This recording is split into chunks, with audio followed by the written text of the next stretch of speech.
Graduation address gives us the opportunity to hear from a distinguished member of our alumni community. And we're very fortunate today that the address will be delivered by Mrs. Janet Michelmore. Mrs. Michelmore is the founder of the Jean Hales Centre for Women's Health, a national not-for-profit organisation dedicated to improving awareness and knowledge of women's health whilst providing a trusted world-class health service. Mrs. Michelmore has ensured that the activities and emphasis of Jean Hales have evolved to meet the changing health needs of women in Australia, with the chief aim of keeping women healthy and well.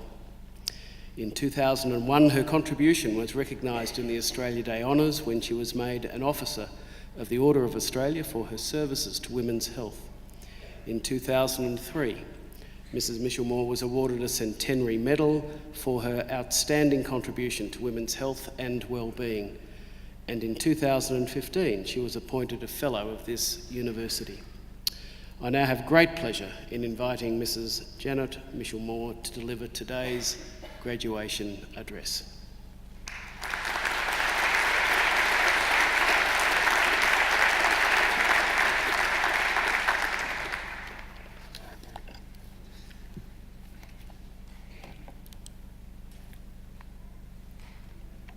Chancellor, Mr. Simon McKeon, President and Vice-Chancellor, Professor Margaret Gardner, members of the faculty, ladies and gentlemen, and most importantly, our graduates, their families and friends. Thank you for this wonderful honour to speak today. 43 years ago, I graduated with a Monash arts degree, having majored in French and history.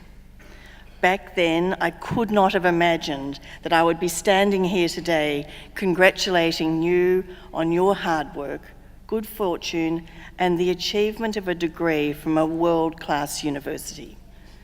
Nor could I have predicted that I would spend the last 26 years in women's health. When I first graduated, things looked pretty simple.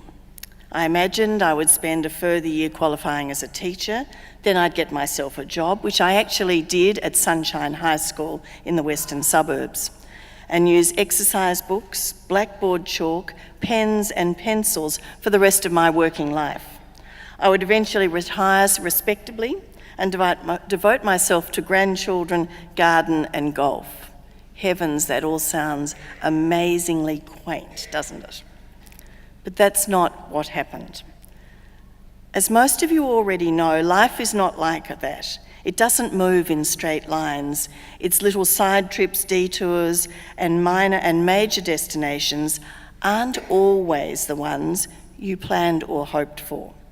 But some of these side trips and unintended destinations turn out to be the most important bits of your life. Be patient with the side trips and curious when you encounter unintended destinations. Work with energy and pride on whatever is in front of you. They become part of what makes you, you. What I'm going to tell you is not so much what I think you should do, but what has been useful to me, ways of thinking and doing that have helped me navigate my life, principles I try to live by, that help me make sense of things. Thomas Edison famously said, "I've not failed, I've just found 10,000 things that don't work." I'm a bit like Edison, and I want to share what has worked for me. So I want to talk about 3 key themes. 1, observation and awareness. 2, agility and flexibility, both mental and physical. And empathy and connectedness. To me, these things are interrelated and fundamental to successfully managing one's way through work and life. Today we live in a world that is trying to deal with the consequences of the digital revolution. Conventional business, medical science, industry and multiple other fields of knowledge were largely unprepared for the disruption caused by the very rapid development of technology that enabled new ways of communicating, of acquiring, managing and storing information. But you might know much better than me all the changes that have occurred in the health and medical space over the last 20 to 50 years. So what are the things that have helped me as I've supported and managed an organisation in the changing area of women's health? Firstly, observation and awareness, and I know that seems pretty obvious. But I've found in the daily hurly-burly of the workplace, with multiple distractions coming towards you, such as project deadlines looming, stakeholder concerns, staffing issues, new information to digest and put into use, not to mention enjoying one's own private life. It's easy to fall into an automatic way of viewing and doing. And it's true that many typical workplace issues can be dealt with fairly automatically, but that's not true of all of them, and certainly not always. To keep up with the speed and intensity of change, it's absolutely fundamental to be observant and aware. And I get no one can observe and act on everything. So there's some prioritising needed here. What do you need to be aware of? What do you need to keep track of? What do you need to stay on top of? And all that requires a certain capacity to observe. It's hard enough to look and see something that is there. It's even harder to look and see something that is not there, the absence of something. It doesn't always come naturally, but it can be learned and practiced, and I believe it's a vital part of managing one's life and work. Mark Twain famously said, 20 years from now, you will be more disappointed by the things you didn't do than the ones you actually did. If you're not aware and observing, you won't see those opportunities and openings coming. Next, agility and flexibility. Just about everything in the world has the capacity to crash into your personal plans for your life. Most of these will be beyond your control. If you can see these things coming towards you, or at least see the potential that they will, you can do something to position yourself, to take advantage of whatever it is, or frankly, move out of the way. The field of women's health is a continually evolving feast of information, procedures, and treatment modalities. Each successive wave of research impinges on and subtly differs from knowledge we thought was settled. Our organisation has to respond quickly and effectively to digest and present this new information to the women of Australia, the medical professionals who help them, and policymakers at state and national levels. We have to be both agile and flexible to stay abreast of new information and to react so we can fulfil our goal of improving the outcomes in women's health throughout all stages of their lives. It's easy to say and hard to do. There's a big gap between the discovery of new knowledge and the reorganising of life and business to accommodate it. Individuals need to be agile and flexible too, to successfully surf the changing waves of new technology, new ways of doing things, new ideas. It's been important to me to stay open to new ways of thinking, flexibility, and respond quickly to new challenges, agility. But I'm talking about more than a preparedness to change or just mental fitness. So part of creating and managing one's future is making sure that the future is healthy, that the body is going to be fit enough to continue to work for you for another 60 years, we hope. If you want to be resilient, you have to be fit and tough.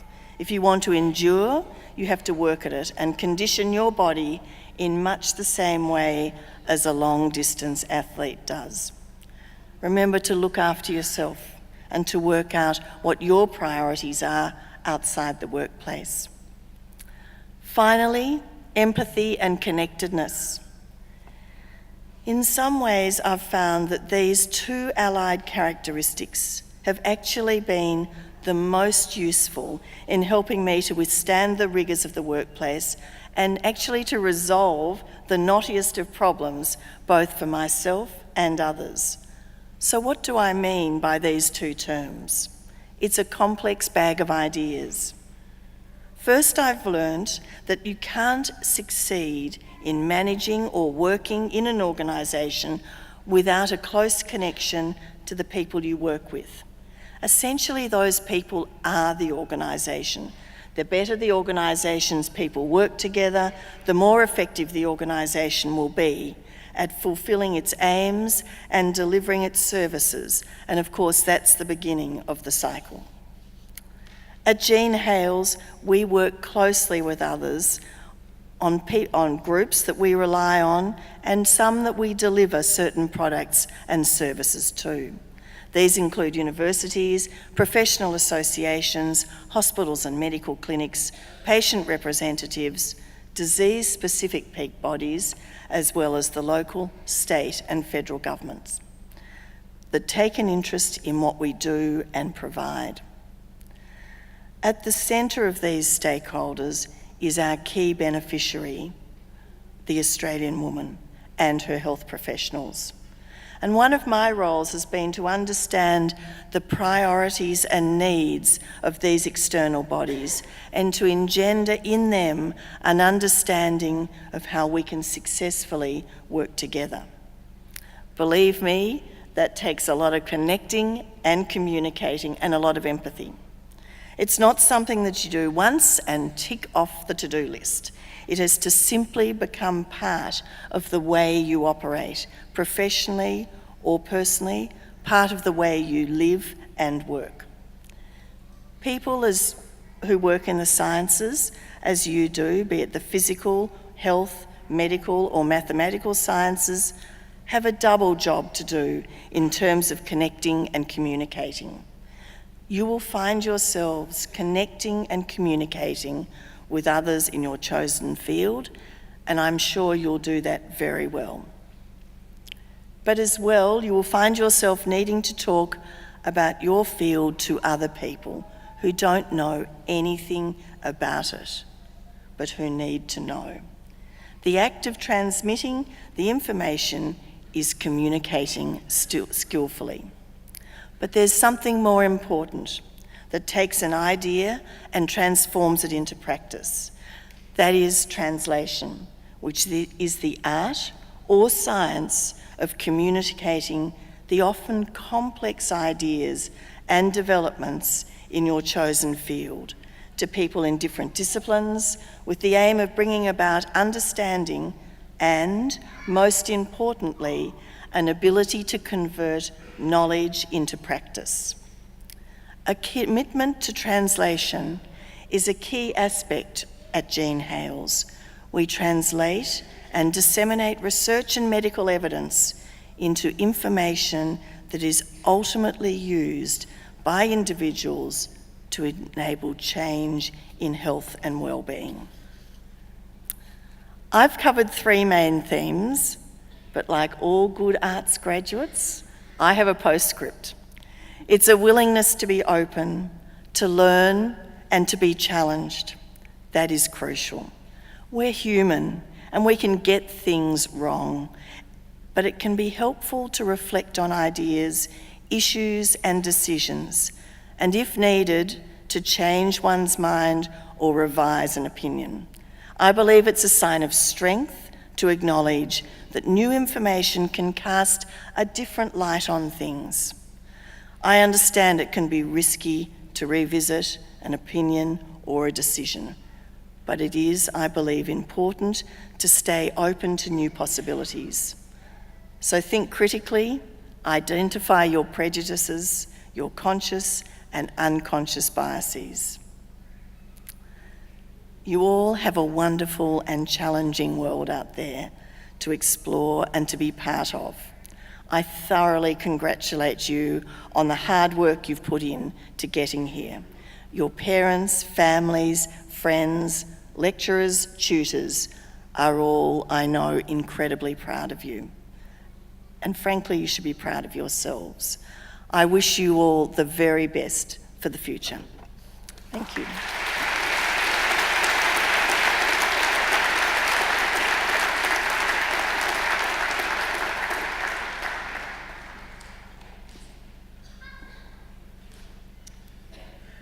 Well, thank you very much, Janet, for those words of real wisdom.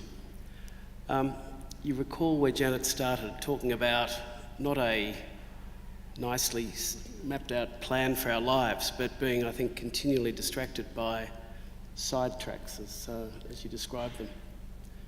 Indeed, I think, Janet, what you're really saying is that when you find something that really turns you on, which you are passionate about, how can you resist? Especially when it's such an important area to go down that path and find out more and make the type of contribution to society that you, Janet, have. Your themes of observation and awareness, agility, empathy, I'm sure they resonate to many of us as the complete package to really get something to work. That under the heading of agility, focusing on the fitness of our minds to do the hard work and to take that long-term view. Boy, people like me really appreciate that. Perhaps the 24-year-olds in front of me don't yet, but you will. You will.